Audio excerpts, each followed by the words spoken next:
SIR আতঙ্কে মৃত্যুর অভিযোগ হাওড়ার আমতায় হিয়ারিং নোটিশের উদ্বেগে স্ট্রোকে মৃত্যু বৃদ্ধের দাবি পরিবারের কল্যাণীতে হিয়ারিং থেকে ফিরে মৃত অসুস্থ বৃদ্ধ দুশ্চিন্তায় মৃত্যু দাবি পরিজনদের।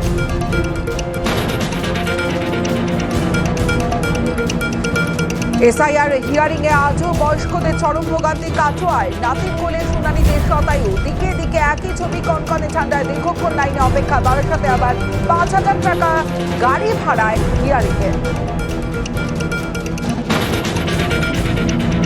এসআইআর এ হয়রানি মৃত্যু কমিশনের বিরুদ্ধে চড়া সুর মমতা বন্দ্যোপাধ্যায়ের নাম না করে তো বিজেপিকেও গণতান্ত্রিক অধিকার রক্ষায় লড়াইয়ের বার্তা। রামকৃষ্ণ পরমহংসদেব বললেন, আমি তোমায় মারতে বারণ করেছি, ফোঁস করতে বারণ করিনি। ফোঁস কিন্তু থাকবে, প্রত্যেকটা মানুষের গণতান্ত্রিক অধিকার যেন রক্ষিত হয়।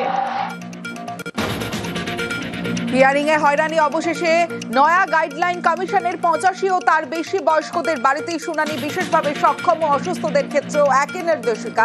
তৃণমূলের দাবিতেই পদক্ষেপ সোশ্যাল সাইটে পোস্ট অভিষেকের। BLA-2 নিয়ে করা কমিশন শুনানি কেন্দ্রে কোনোভাবেই ঢোকার অনুমতি নয়, জেলা শাসকদের নির্দেশ। কমিশনের বুথ লেভেল এজেন্টরা হিয়ারিং এ ঢুকলে আরও BLO-দের বিরুদ্ধে পদক্ষেপ। শুনানিতে BLA-2-দের ঢুকতে দেওয়ার দাবি। মগরায় ১ ঘন্টা হিয়ারিং বন্ধ করে দেন তৃণমূল বিধায়ক। বিরক্ত ভোটাররা, কমিশনের নির্দেশে শেষমেশ শুরু। অবস্থানে অনড় অসিত মজুমদার। ধনেখালিতেও ৩.৫ ঘন্টা শুনানি বন্ধ করে দেন বিধায়ক অসীমা পাত্র। অভিষেকের বার্তার পরই ময়দানে তৃণমূল। ভোট গ্রহণের সময় BLA-2 থাকলে শুনানিতে কেন নয়?